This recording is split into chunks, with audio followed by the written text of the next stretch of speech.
Hey, what's going on, guys? Today, let's find out if OP is or is not the asshole. Let's go!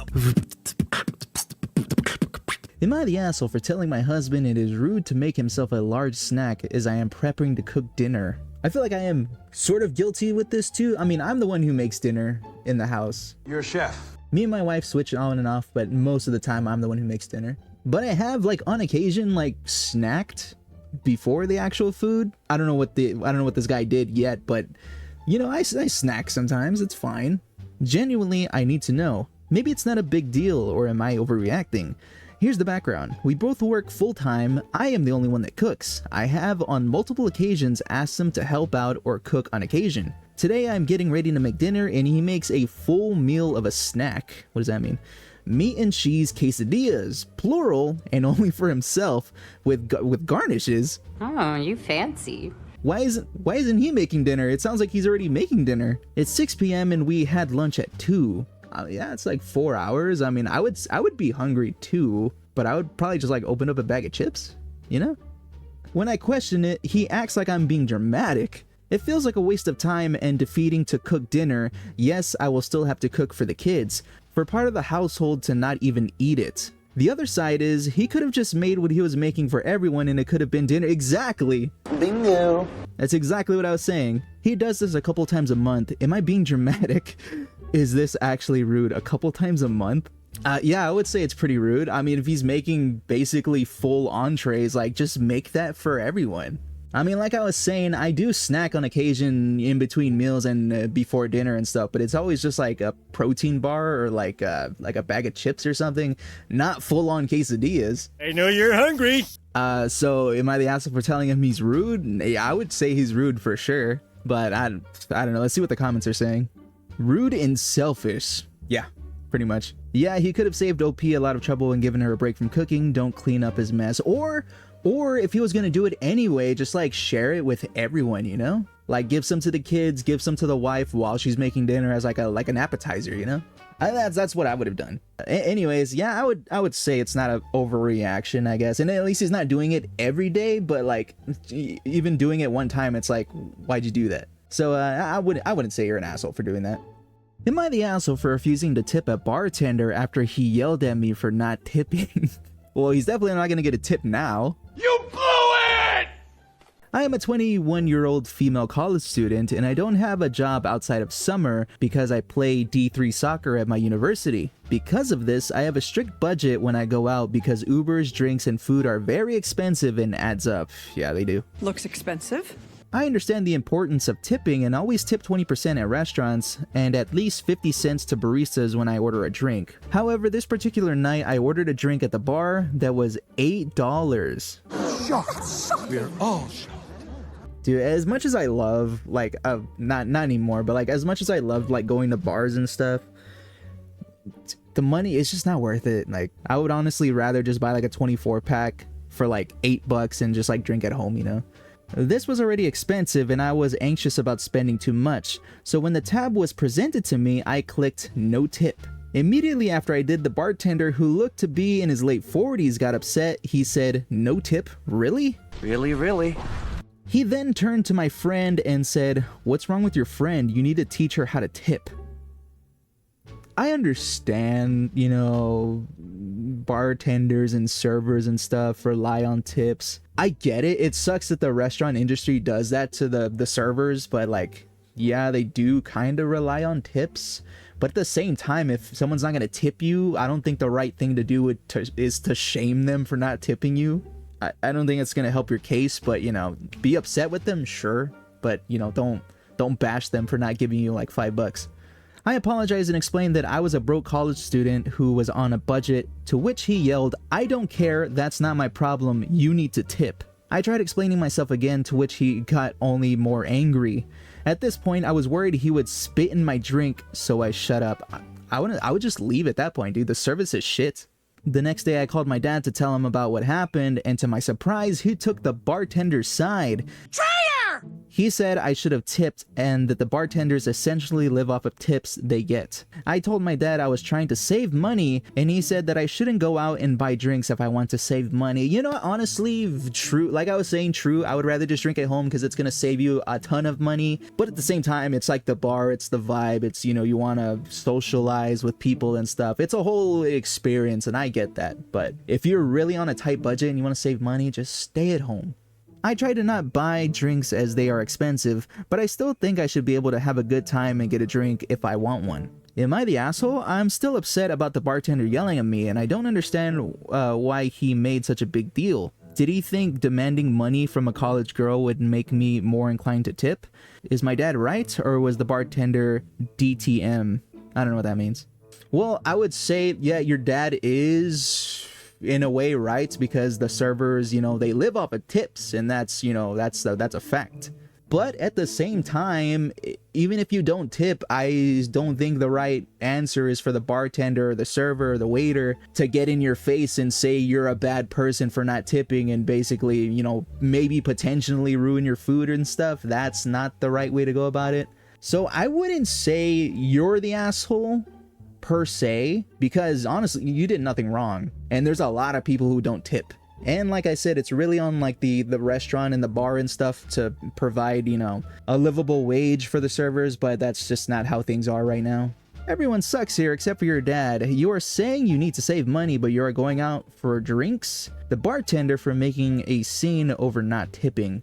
Yeah, I mean, they did mention in the story that they just like to go out and have a good time, and, you know, if she did want to buy a beer, she didn't want to be hassled for not tipping, but, you know, I get it. I wouldn't necessarily disagree with this comment of everyone sucks here, because, yeah, in a way, I guess that does make sense. But I will reiterate, I don't think the answer is the server telling you to go fuck yourself.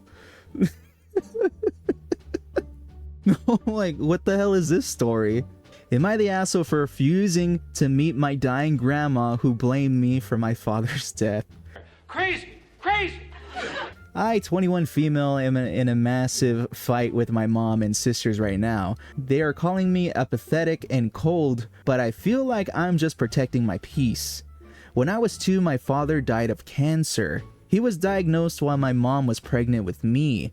For some reason, my paternal grandmother and his whole family decided that I was the reason he got sick and died. What? What?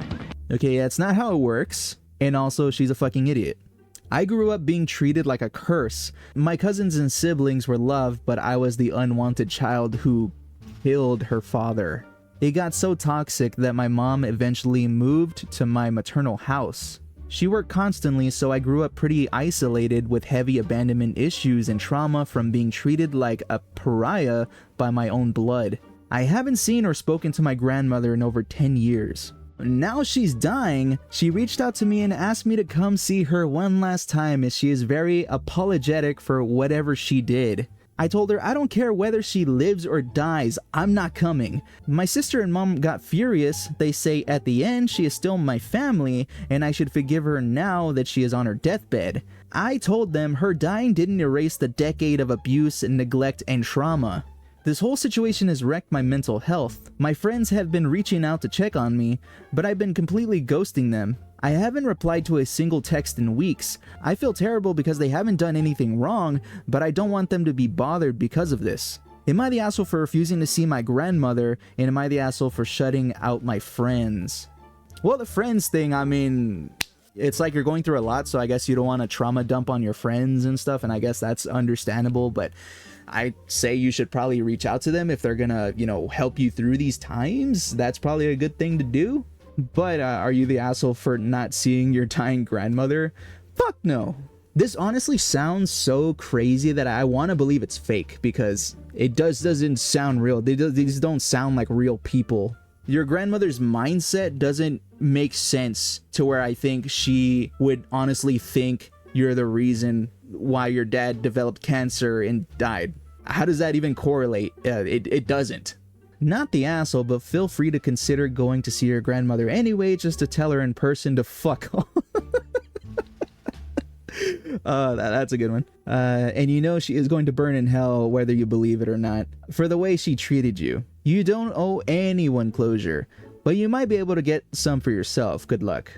Yeah, I mean, there is something to say about being, you know, the bigger person and like going to see her anyway, even though she treated you like shit. I guess there is something to say about that, you know. Maybe it'll bring you some closure even if you don't really know it yet. Who knows? It could.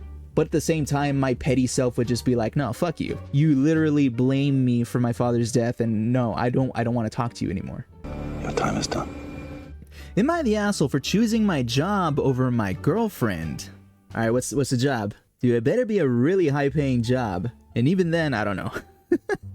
So basically, me, 26 male, broke up with my girlfriend, 21 female, because she gave me an ultimatum to leave my current job if I wanted to stay with her. Well, okay. Spoiler alert, you guys already broke up.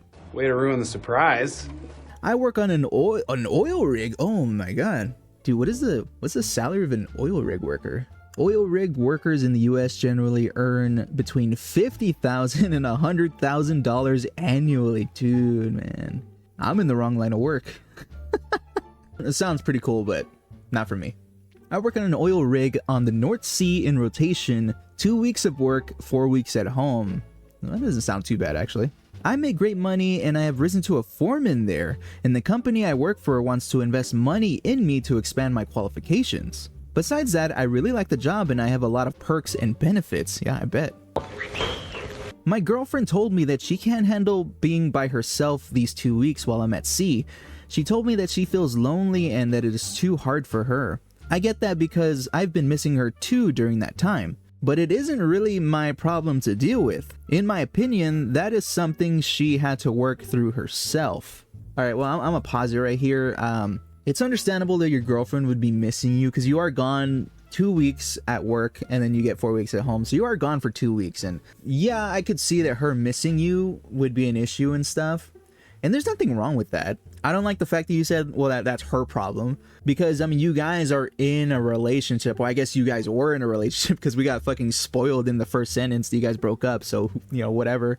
But in general, I would say that you guys are a partnership and that should be a discussion at least. And not just, you know, hey, you know, deal with it yourself. Who cares? So she wanted me to leave my current job and find something in the town we live in. I told her that there is no way that I will leave that job because it is just too good to pass up, and there is no chance that I will find a job that would pay at least half of what I earn now. So I chose to break up with her because she wouldn't back down with that demand. Am I the asshole? I want to clarify that I called her daily after my shift ended and spent as much time as possible together while I was at home, and I have always been supportive.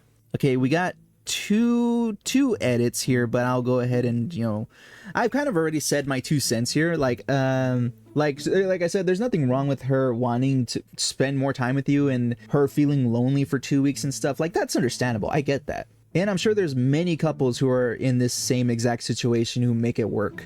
I mean, I guess it doesn't say how long you guys were even together for, like in general, but if this is like a fairly new relationship, then you guys just want 2 different things. She wants you to be there like daily. You love your job and you get paid very well. And also your company sees a lot of growth potential in you and they want to invest in you. So I would say, you know, you would be an idiot to pass that up.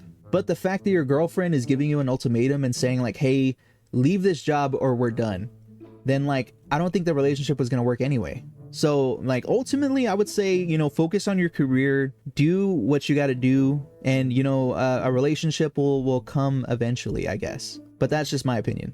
So first edit. First of all, thanks for the support. I appreciate it.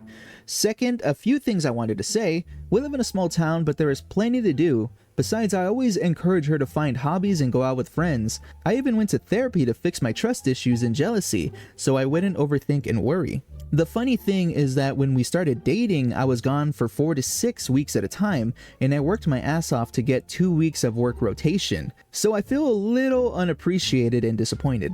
Besides that, there was a shadow of doubt if I did the right thing. That's why I posted here. So like I said, I really appreciate the support from all of you.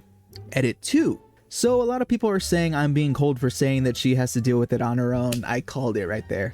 I didn't leave her because of that, but because of the ultimatum.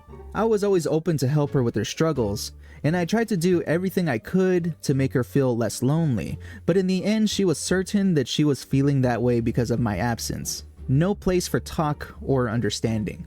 Yeah, I mean, like I was saying, you guys just seem to want two different things, and that's fine. You know, she wants you to be around, you want to further your career. You guys are just going in two opposite directions, and there's nothing wrong with just choosing yourself. I'm sure it'll work out for her in the future, and also you as well. And not the asshole, isn't the North Sea terrifying? The money makes it worth the risk. Yeah, I bet it is. Well, that's going to go ahead and do it for this episode of Reddit, Am I the Asshole? If you guys enjoyed these stories, go ahead and leave a like, leave a comment, and I'll see y'all in the next video. Later.